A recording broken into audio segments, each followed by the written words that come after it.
right. Welcome to the St. Louis podcast for June 15th, 2023. I'm one of your glorious hosts, Eric Brown.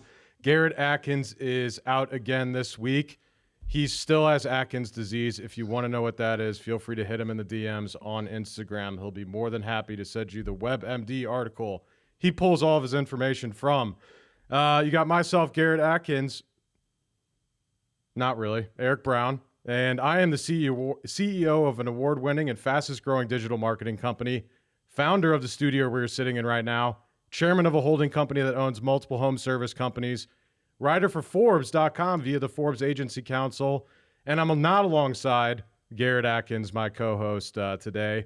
Today, instead, we just got myself and Scott Scully, the founder and CEO of Abstrakt Marketing, on the St. Louis podcast, and we're going to get into the weeds with him and his business.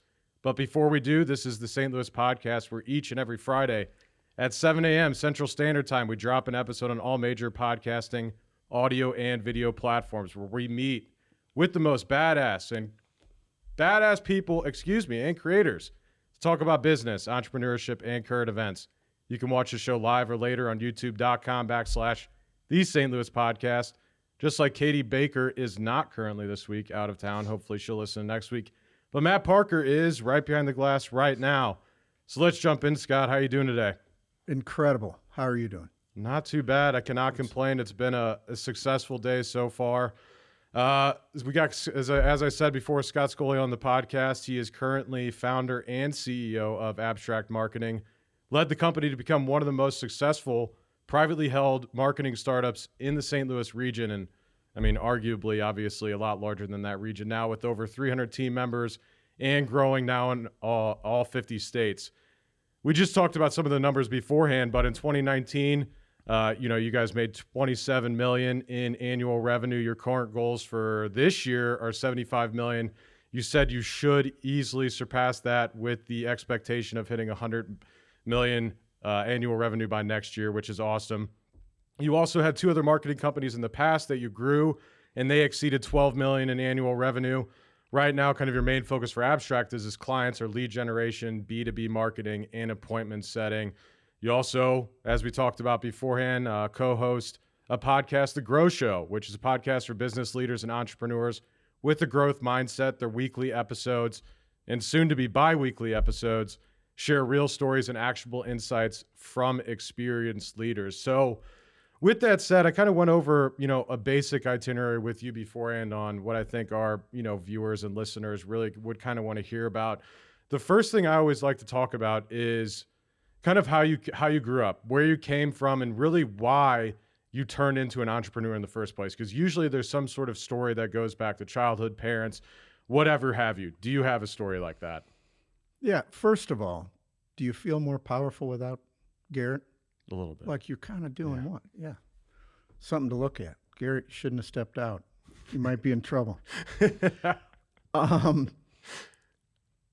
Thanks a lot for having me on. As far as, how I got my start when I was growing up, I grew up in Iowa. Mm-hmm. I was always entrepreneurial. I don't know that I'm any different than those like me that are in business for themselves, like yourself. Sure. I was mowing the lawns and I had the painting company and I was selling gum out of my locker and avoiding the detentions. And I had a set of parents that really came at it from different perspectives. One was a banker and worked really hard and was successful in what he did. And my mom ran an art museum, super creative, both driven. Mm-hmm. Both believed in doing it right the first time. And they were on me about that, right? Yep. And so working was not an option. And, being creative yet organized kind of was in me from the beginning. And, I wasn't great at school. I got to be honest. But I always had confidence in myself that I'd do something, go forward, that would be important. Mm-hmm. And I guess, I'm trying every day. Yeah. Sitting here today. So you said your mom was a creative, your dad more so on the finance side. Do you think that you almost got two halves of a brain, right? And I think it's kind of similar to Garrett, myself, as well as a lot of people really that I think lead marketing companies. Almost like you have one parent that's very creative, and then you have another parent that is more so maybe on the business side of things. It's almost like those two things coming together allow us to do good at and running a marketing agency because you're able to, obviously you need to be creative at the end of the day. Yep. If you're not creative, other business are going to be, and your business isn't going to be successful. So that is interesting. Okay. So you first started your first business how long ago? Your first marketing agency? So the first marketing agency that I was involved in is when I first came to St. Louis. It's about 30 years ago. Okay. And I did not start it. I actually joined a couple of buddies that had started about a year prior. Sure. I was living out in Colorado. They had me come join them. When I got there, immediately 3 or 4 sales reps went off and tried to start their own thing and went into competition against these guys. So I came for a marketing role, found myself in sales in a hurry, traveling around the country, trying to save these clients from going elsewhere. We did. Then I sold, became the top salesperson. There was a brother involved in the business, and I remember sitting down with him one day and saying, hey, you know what? I'm your top sales guy. I want to make more. And he laughed and said, you're making enough, pay for, figure it out. He's like, hire somebody out of your commission. And I said, well, I can do that. He goes, I don't care. It's your commission. Sure. So that's what I did. I hired a sales rep, gave them part of my territory, helped them sell up. And I did that actually 5 different times. Yep. And I eventually ended up leading sales. And then as the 2 guys that I went to join went to start another business in healthcare, I became the president of that business and eventually grew into owning 30%. Gotcha. Okay. Still left me behind with the brother that they hated, that they were running from. Yep. So I lasted about 7 years and then negotiated taking my national sales manager and 6 months of pay to get the hell out of my shares and go compete. Sure. So that's when you started. So the next I have one it was somewhere. Yeah, the next one was Full Circle Solutions. There we go. Okay. Both of those were direct marketing in the auto industry. Good training ground, good place to get punched in the face, quite frankly, and learn. So when we started Abstrakt, by design, we wanted to be in multiple industries, small price points in every state. Sure. Just to make this business as safe as possible.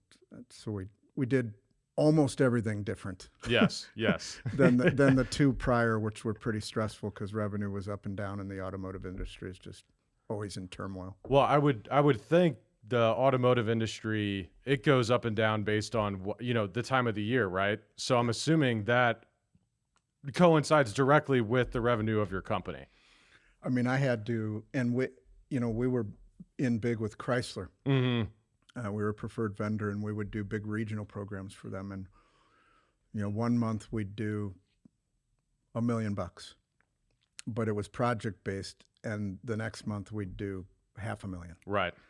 Well, to do the $1 million, we had to have staffing for that. So payroll. Just the up and down just knocked us in the face a lot. So. Gotcha.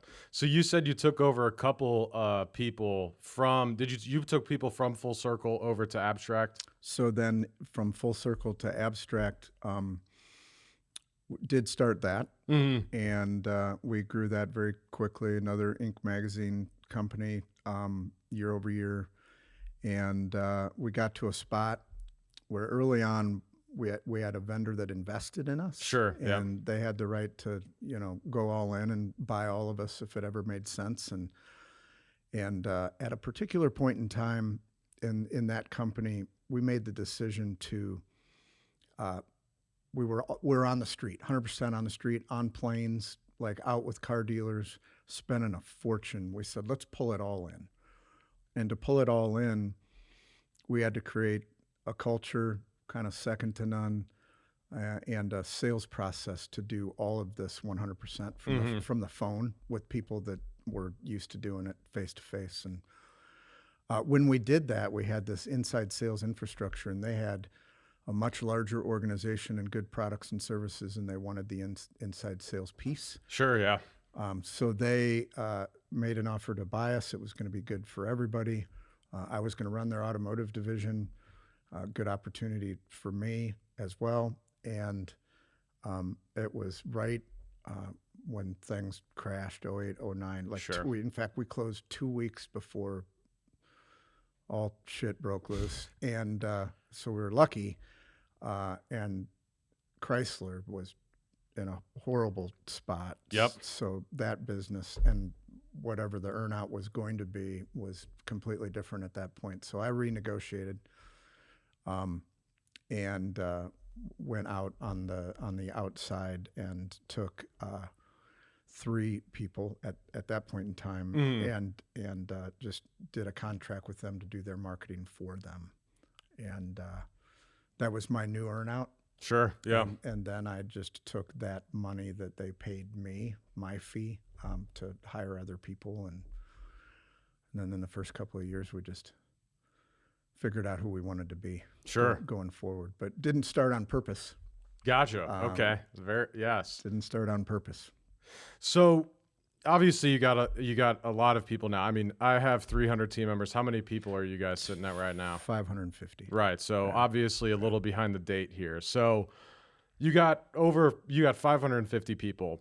Usually for every, let's say 5 people, you have some sort of manager that looks over them and so on and so forth as that system progresses. So you have a ton of leaders in your company right now as it stands, either ground level and, they're just out of college and you're trying to establish them. Obviously not everyone's going to move up, but I saw a post that you guys posted a couple weeks ago about how 30% or more of your employees either progressed or got moved up, right? So that culture, how do you find those leaders? I just had a discussion last week with an owner of another marketing company, and he was pretty much like, we have all A's now, and really it seems like the B's and C's and those employees eventually kind of just push themselves out once you have those A players kind of surrounding the system.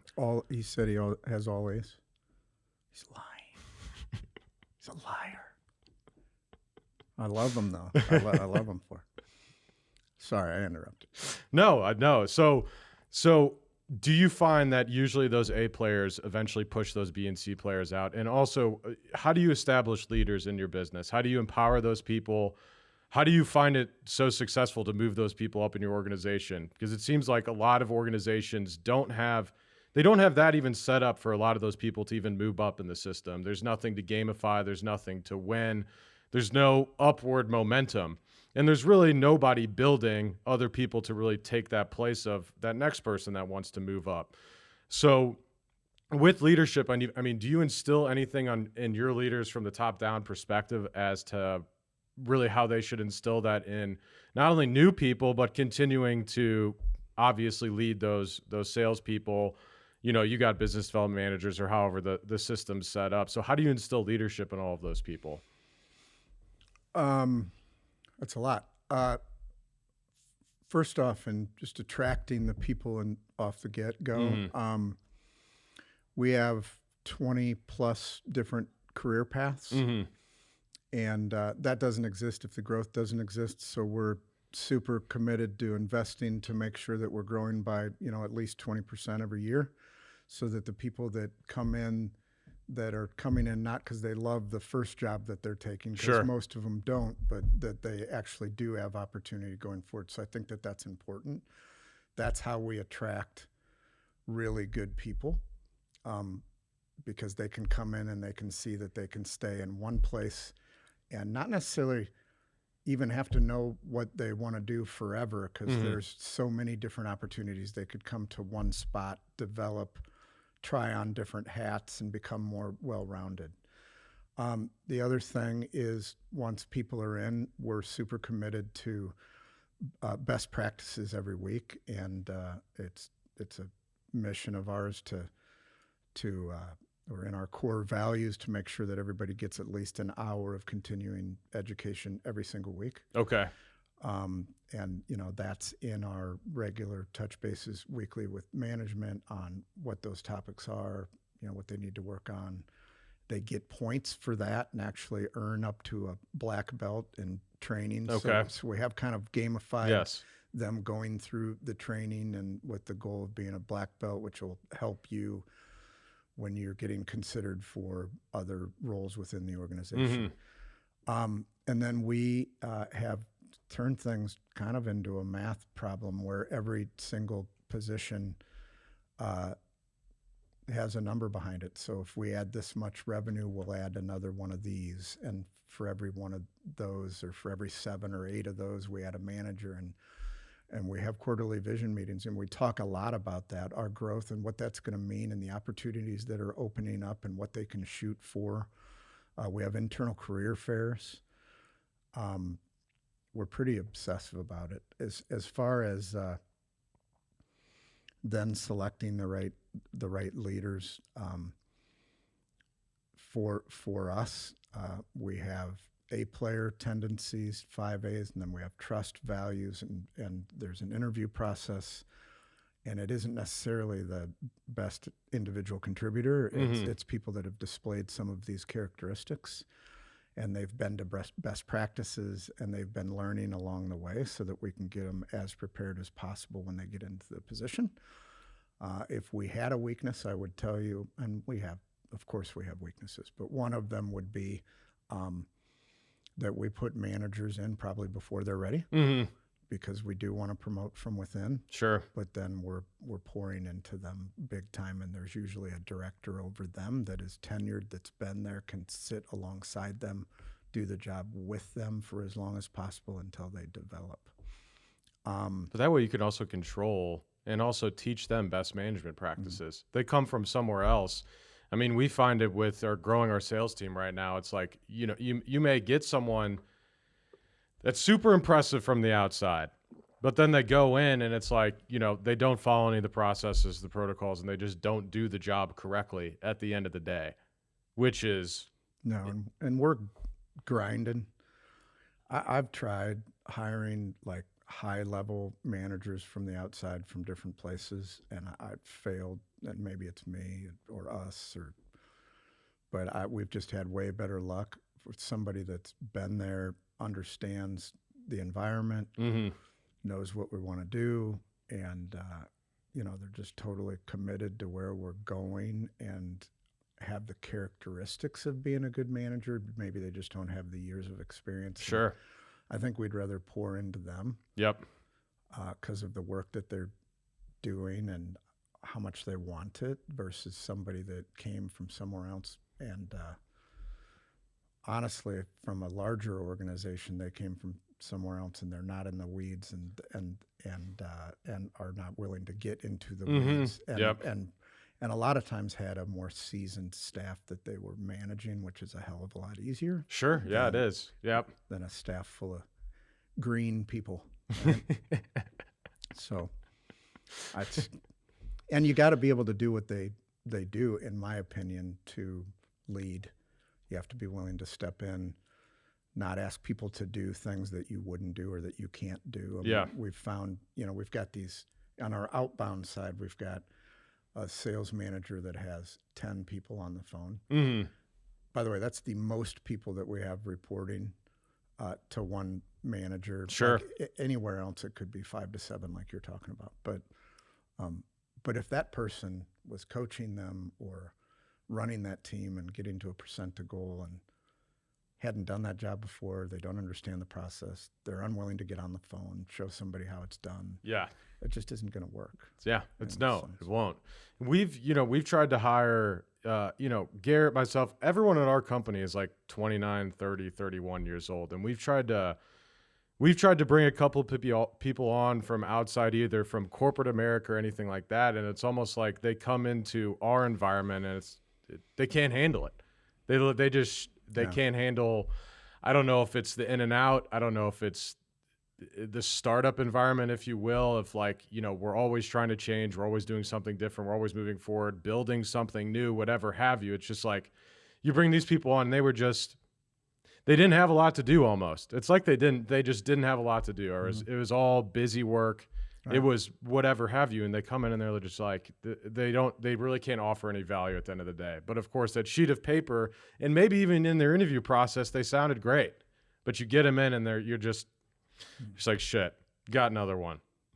Don't know what to do. No, you don't. And most of those folks grew up in that corporate environment. The budgets were there, the pay was there, and they escalated. And it was really more of a political game than it was in results, quite frankly. Yeah. So, like you guys, we're grinding. And they're exposed. If a manager is in our environment and they're not doing a good job, 100%. it is obvious. Yes. Day one, there is no hiding. So people don't like that. Yes. Well, yeah. I mean, well, that's the thing. I think we talked about Elon Musk a couple months ago, and I maybe upset a few people by saying that a lot of these people at these tech companies just probably were not doing that much work. And it was pretty obvious, took him to start firing people, and then everyone followed suit pretty much immediately after he started doing so. And I might have sounded a little bit offensive by saying, good that those people got fired. It's not good that those people lost their jobs. It's good that hopefully they'll actually try and figure out something to do without essentially being leech on a company. And there's a lot of those. I agree. And thank God we don't have to worry about that yet. I'm sure with your size, it's a lot harder. You can still... But, you got thousands of people, tens of thousands, hundreds of thousands of people in a company. It's very easy to be a couple of those handful, those 10, 20 people that just get away with not doing much. You know what we did? It's interesting that you say that. I didn't ever want to end up there. And because we are at such low price points and there's so much work that we need to do for one monthly retainer, that's why people hire us, right? Because we just cost less than them trying to internalize it. Yep. So every one of our people is on Salesforce, and we built an org chart, like an actual org chart, and on top of Salesforce. And then we brought all the key metrics, daily, weekly, monthly, up into what we call an A-player score that's in real time. So starting like with me and across the entire organization, we all have a score, and then our people roll up to us, and it's daily. Every single person, the whole organization. Every single person in the entire organization. Interesting. We took everything that they need to get done on a daily basis, put it into, key metrics, rolled it up into an A-player score, and then weighted them based on things that were maybe more important, like a salesperson getting revenue might be important, maybe a held pitch is next, maybe, appointment set or something. Yeah, KPIs, yeah. But every single person in the like art, copy, interviews in human resources, or exit interviews, or accounting, collections, whatever it may be. Sure. And then that will grow with us. But it allows me to just look at this org chart, see my score, go down to people that report to me, go down from there and see a manager or a department or an area that's underperforming for the day and key into it and not get to the end of the month or the end of a quarter and then try to solve the problem. You can solve it in real time. So we've talked quite a bit about gamification. It's something we've tried to implement at Vi. We're still working on it. You guys have it down pat, it sounds like, which is awesome. How do you see that affecting the bottom line of a company? Because most companies that I know of do not have any sort of gamification set up whatsoever. Well, I think it's everything. Like if you haven't done that, if you're not looking at with your growth exactly when each position comes in, and you don't have that modeled out. Yep. You don't have a certain number of clients over someone's head or a certain amount of revenue over somebody's head. If you don't have that predictable go forward, then you are literally wondering who to hire, when to hire. You're over hiring. Yep. you may think that you know what kind of production you want out of a person, or maybe they're allowed to do different levels of production. It just doesn't work. Not in what we do. Sure. It just doesn't work. Mm-hmm. So we try to model it out. And if we're going to create a new position, we have what's called an A-player structure. And everything has to be done before we actually hire that person, because we've made that mistake before, right? Where we hire someone and then say, okay, what do they do again? Yeah. Or how do they get paid? But they have to have a job description.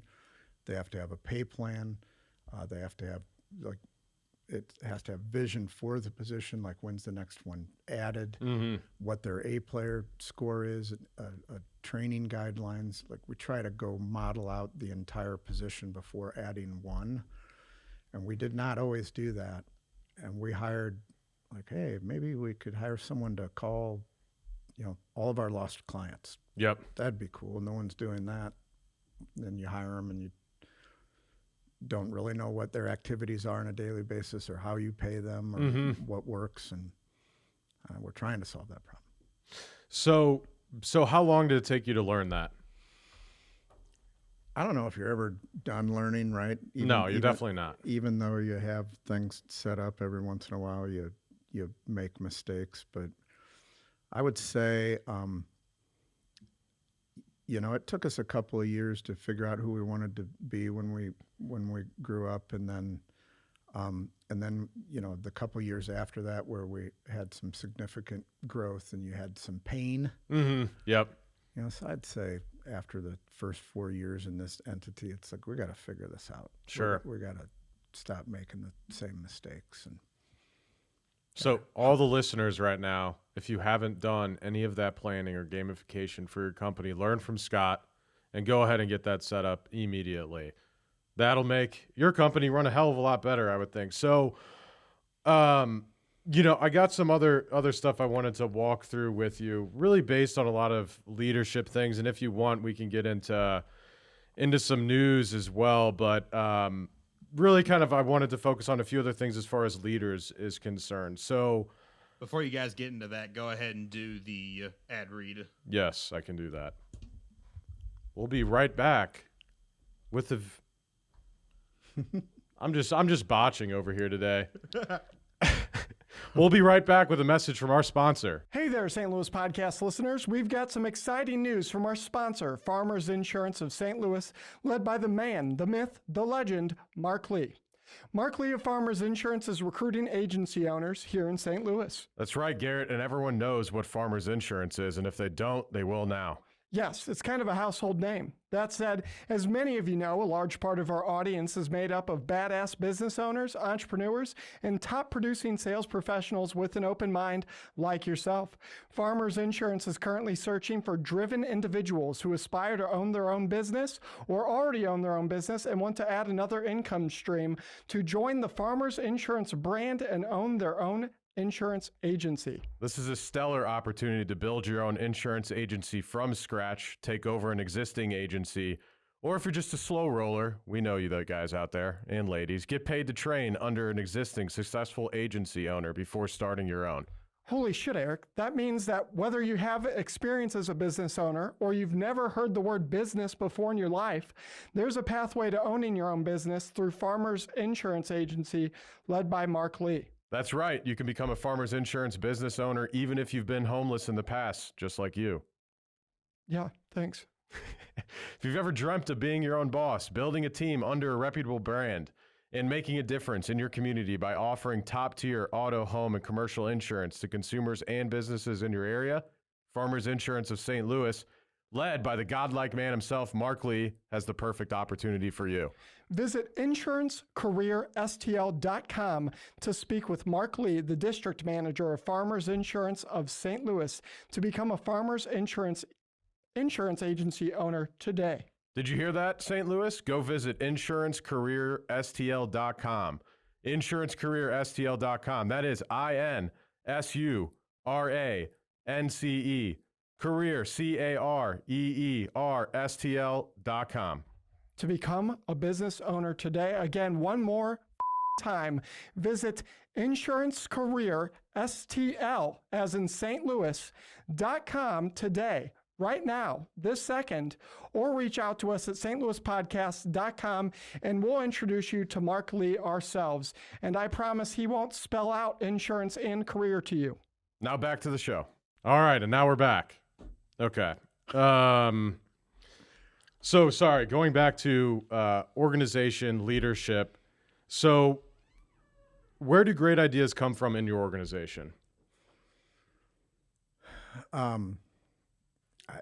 People and being open to them. And we have the weird old school suggestion boxes. We have everybody in our organization has a map with their supervisor on a weekly basis. Ideas come out of those sessions. What's a map? It stands for major projects, activity measured, and potential business issues. Okay. And every week someone's got to open up one of those in Salesforce, create a new meeting, put what their top 5 things are that they're working on for this next week, report on how it went with 5 from last week, review their activity, and then list out any potential business issues and how they would solve it. They do that every single week with their supervisor, but then there's also feedback section in there where we're collecting things, and then we have town halls, 2 out of 3 months in the quarter. Okay. Or just open discussion sessions. Sure. How often do you find good stuff that comes from those meetings from employees or managers or whoever? Like, if they ever came up with something that has dramatically impacted the direction of Abstrakt? Yeah. Not in the town hall. Sure. Honestly, I'm trying to figure out how to make those productive. But in these individual map sessions, for sure, because we might be having issues, and if they're doing the right things in their map, they're saying, here's the issues I'm having, and here's the solve, and there might be something really significant that comes out of that. Sure. And then just doing the work and discussing with their supervisor ideas. But I think that most of them come from this map session. Gotcha. So I 100% agree. We see that one-on-one meetings with all of our employees is super beneficial, not only from the standpoint of what's going well and what can we improve upon, but maybe what changes they think. Because unless you ask a lot of people, it'll never come up. And they'll never give you any sort of inclination on if something can be done better.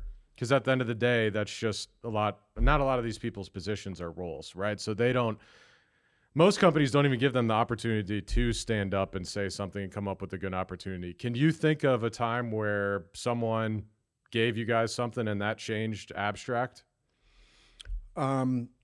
Sure. Like, in the beginning stages of doing this outbound call process, we actually were using Goldmine, which was just an absolute nightmare. Is that a CRM? Yes, Okay. or lack thereof. Sure, But, sure. We had a particular individual that we brought in early on that did some research and actually did all the heavy lifting in transitioning us to Salesforce, build out our instance, and really, for a few years, just integrated our entire business into it. And then honestly, what ended up happening is we were using it so much that local Salesforce reps sent over a couple of companies to take a look at what we were doing in certain areas. They asked us to do some projects, and we ended up starting Abstrakt Cloud Solutions, which is we're a Salesforce integration partner. And so not only did it help our core business, we started another business with this guy. Sure. To just do Salesforce consulting. Well, we work with a ton of home service companies, and I'll tell you, a lot of the time, they need that stuff set up. Yeah. Like they're missing. They're like, I don't know where leads are coming from. I don't know where this business is. Is this a personal referral? Did I get this from my cousin, or is this something from paid media that I got this from?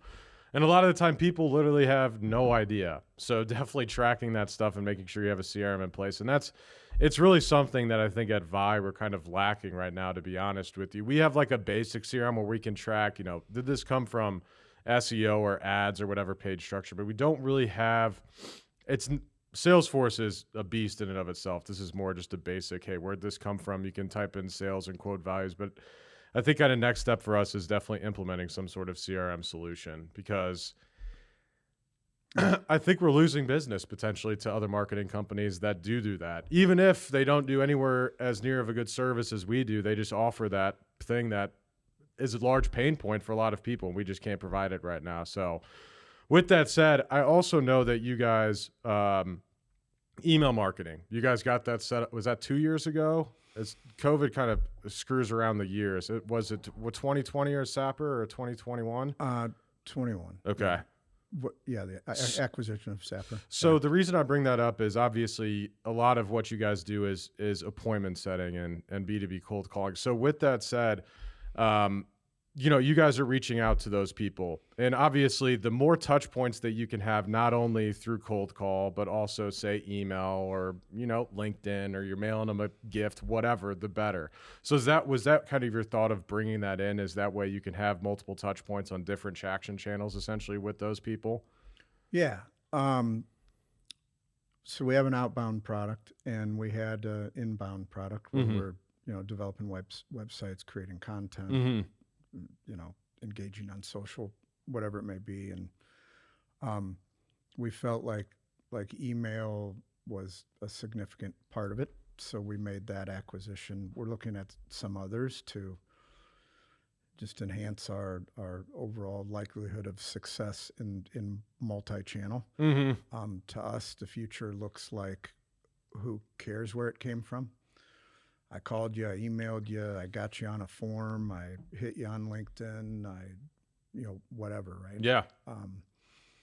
We have different revenue channels right now. A couple of them, honestly, are not super integrated. So the goal is to bring all those channels into one low price solution. Sure.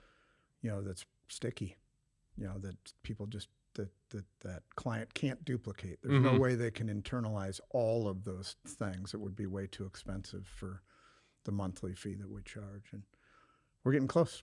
So you're essentially going to have a stack with absolutely everything that you have, and it's just going to be one price. No need for the freaking 10 pieces of software that they would need to go get for the tech stack. No need for the people or the process. We really are the beginning stages of, we're outsourced sales enablement. We're all the shit they hate. Yes. Before the sale. Exactly. They don't want to do it. They never will want to do it. And so we do that ugly work. I guess we were dumb enough to create a company to do that work that they don't want to do. Well, you've helped out a ton of companies by doing so, because I'm sure there's hundreds, thousands, tens of thousands of companies. Most companies don't want to cold call. Even the person that starts that company, even if they're the only employee, they don't want a phone call, which is probably going to make you not successful, because as far as I know, you cold called, right, in the past? Absolutely, yeah. Every single successful entrepreneur I know that grew a business started cold calling. Because otherwise, you can't just get business from nowhere at first. You're starting a company with, say, you don't have any investors or anything like that. I mean, the only way to do it is to hit the ground, hit the pavement, and go into businesses, let people know about yourselves, call them, do whatever. And I mean, more and more so now than ever, people definitely don't want to cold call. It's becoming a thing. It's always kind of been a thing where it's like, I'll do this and kind of take the next step. But a lot of people are just like, I don't even want to do it at all. And it's just like, it's arguably one of the fastest ways to get good at sales, conversating with people and things like that, because you're having to overcome objections all the time on the phone. You're having to talk about, family members, the stuff that they're telling you on the phone, their problems, figuring out solutions. There's a lot of stuff that goes into it. And if you don't want to do that, you call Abstrakt. That's what you do. And you know what? The story is getting better because the tech stack's more expensive. The people are getting paid more, and the business climate is more competitive. Yep. Some also say we're in a recession, or sure. We kind of ignore that point at Abstrakt, but yeah, same. Right? No, recession proof. Right, but people are losing more clients. Yeah. So it's even more important to have a predictable pipeline. They Yes. didn't have it before, but now they really need it because they don't even have enough new meetings to make up for the business they've lost, let alone the meetings they need for growth. So our conversations have been a little bit easier on the street. There's, even more demand for it, I think. Just because they obviously, well, I mean, if you got a bunch of business coming in, you're really not too worried about it. But someone turns the power off a little bit and you're like, holy shit, I don't have anything set up to counteract this problem, because I'd never had anything set up. I was always fine. So why invest in something that's going to ensure that even if we have a down month or a down 3 months, that we're still going to have those people in the pipe moving forward to alleviate that pressure, which is crazy. Anyways, okay. So, But they'll buy earthquake insurance, right. right? Exactly. What's the percentage of that? I mean, it's got to be low. It's got to be low. But the one time you have an earthquake, you're going to be happy you had it, right? Right. So a few things before we hop off here. I did want to kind of get into AI real quick. I'm curious. Obviously, like you said, you have 550 employees. Of course, at the end of the day, business owners and everyone likes profit. So if you can extract more profit from your business using, say, tools and things like that, obviously we would like to do so. So have you found ways of, using AI to not only make the jobs easier for people, maybe to, roles that you guys had that you were like, we need these roles, and now all of a sudden we don't need these roles moving forward? How has that kind of affected how you guys do things? Yeah. Well, in a big way. We're not looking to get rid of people, but I will say that go forward, maybe we won't hire as fast. There's a few things that we're doing. We are using a piece of technology that is allowing us to work our outbound process where we're making about 3 times the dials. Sure. Which allows an individual to take on more clients. There is a level where pay doesn't change, and then there will be a level in the future once they get used to it where they'll actually have the same 8-hour day, but they'll be able to make more because of this technology, and the company will be more profitable. We do a lot of, we're writing a lot of content, emails, different email series, copy for video, ton of blog and web page content. Copy for sell sheets, pitch decks, just lots of copy. So we're using AI in different ways. If it's a sell sheet, I can pretty much go straight from there. If I'm looking to impact search, I can't just use AI and not get penalized for it, but I certainly can use it to generate ideas and be more productive as an individual copywriter. It's interesting where it's going, but I do not believe, they'll tell you that AI is going to call you and close you, and that isn't happening. I don't believe that. It's not happening. I'll argue that no one wants to. What if you don't know? Right. That's the question. But we're far away from, I feel like right now, talking to even ChatGPT 4 or anything like that, it's not a person at the end of the day. But if they get to a point where they can write just like essentially a person when it comes to us having this conversation right now, and say in 3 years from now, we'd be able to have this conversation, but it's not even us, it's deep fakes. They pulled enough content from me and you having podcasts already. They just programmed this to happen, and it never happened, which is crazy.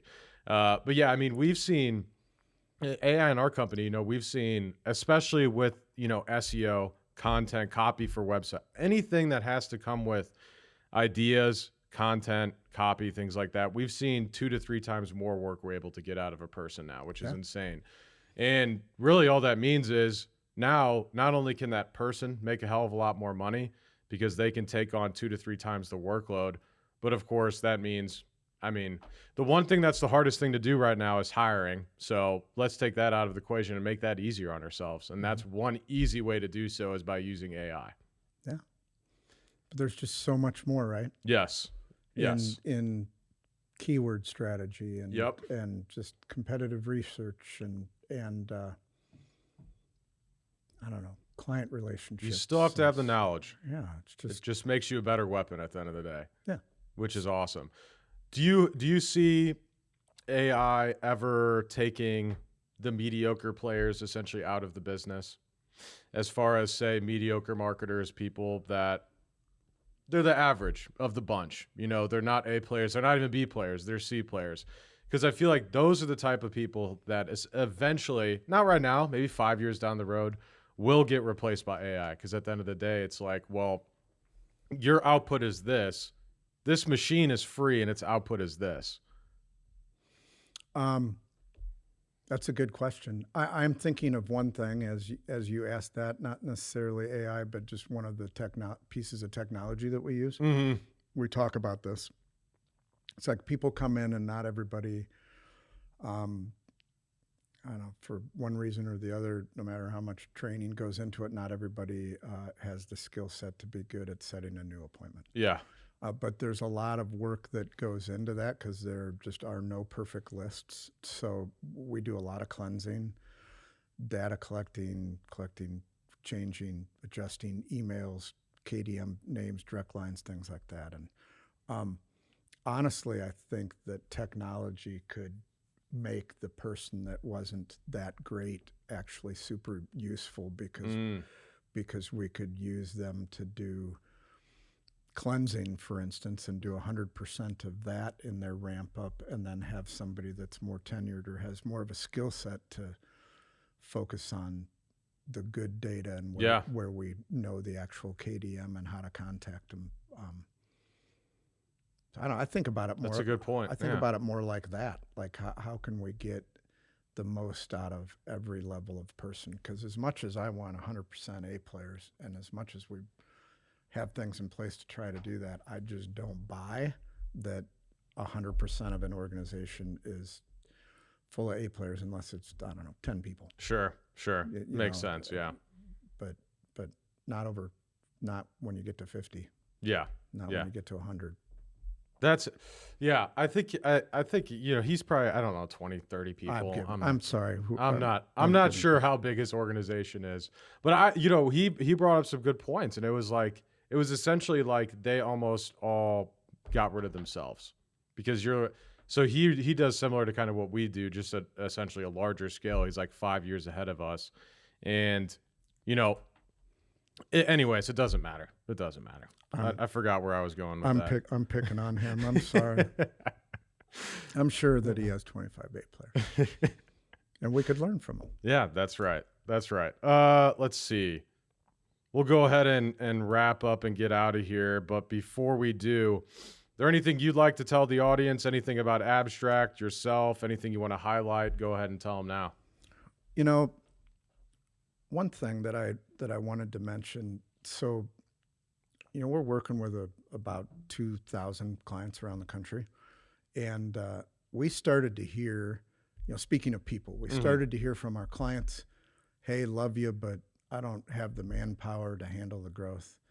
Or when we were prospecting for new business, it's like, "Yeah, I'd love to grow the B2B side of my mechanical contracting business, but Sure. I can't find a tech," right? Well, we were already doing recruiting at such a high level. We were recruiting 25, 30 new people a month with growth and turnover, right? And we just decided to build a process to do it for clients. We've been doing that for about 6 months. And we've got a unique approach to it, a little bit of a deposit up front, a way smaller piece of the first year, just because we have the infrastructure in place. And it's been going really well. So if there's anybody out there that is having trouble filling staff, finding, you know, A players, Yep. we call it Abstrakt Talent Solutions. Reach out. And then we love helping people build predictable sales pipelines. Like our whole mission is impact as many lives as possible through predictable sales pipelines, which is goofy, but totally possible if you're saving a business or keeping a business where it's at or growing it. Maybe they're paying people more, adding benefits, completely changing their business because of that next new client. So if you're having difficulty with getting new sales meetings, let us know. We'd like to help. Website's abstraktmg.com, abstract with a K. You can hit me up on LinkedIn, Scott Scully. And then, as you mentioned earlier, the Grow Show is just all about principles that we're using to grow our business. And we talk about the shit we fuck up too. Right? And that's called... Arguably as important. Right, it is. We have fun poking fun at ourselves, but that's the Grow Show, business growth stories from the front lines. And it's just, we're having fun, and we'd love to have you take a listen to that. For sure. Everyone, check out Abstrakt Marketing's website. Check out the Grow Show. When do you guys release that? Thursdays. Yep. Okay, so check theirs out on Thursdays. Listen to ours on Friday. That'll be just perfect. So let's wrap it up here. You got anything else? Yeah, this has been fun. I appreciate it. Yeah, it's always fun to talk about business, right? It is. And I hope all of our listeners got something out of today's episode. If you do have any questions or anything like that, as always, please leave a comment. You got anything you want us to improve upon, anything you disagree with, please let us know. If you just disagreed with anything, just DM myself. I'll just go ahead and block you and move along. Let's see. All right. That's all the time we have for today. However, the St. Louis podcast will be back next week at 7 a.m. Central Standard Time with a new episode, new guests, and unfortunately more of your hosts, potentially Garrett, but definitely myself next week. Ladies and gentlemen, if you're watching live or later, and like I said just now, we said something wrong, said something you hate, or said something you want to hear more about, you can also go to stlouispodcast.com and leave us a message there. Katie Baker gets all of those messages, as you're used to seeing her behind the glass. She's on vacation this week. She'll get all those, though, so go ahead and send them there. Finally, this episode was recorded at Half Coast Studios in St. Louis, Missouri. If you're looking to start a podcast or take your current podcast to the next level, give these guys a call here, halfcoaststudios.com. It's been a pleasure speaking with you today, Scott, and pleasure hosting this podcast for the people of St. Louis. We'll see you again next week. Thank you. Hey there, St. Louis podcast listeners. We've got some exciting news from our sponsor, Farmers Insurance of St. Louis, led by the man, the myth, the legend, Mark Lee. Mark Lee of Farmers Insurance is recruiting agency owners here in St. Louis. That's right, Garrett, and everyone knows what Farmers Insurance is, and if they don't, they will now. Yes, it's kind of a household name. That said, as many of you know, a large part of our audience is made up of badass business owners, entrepreneurs, and top producing sales professionals with an open mind like yourself.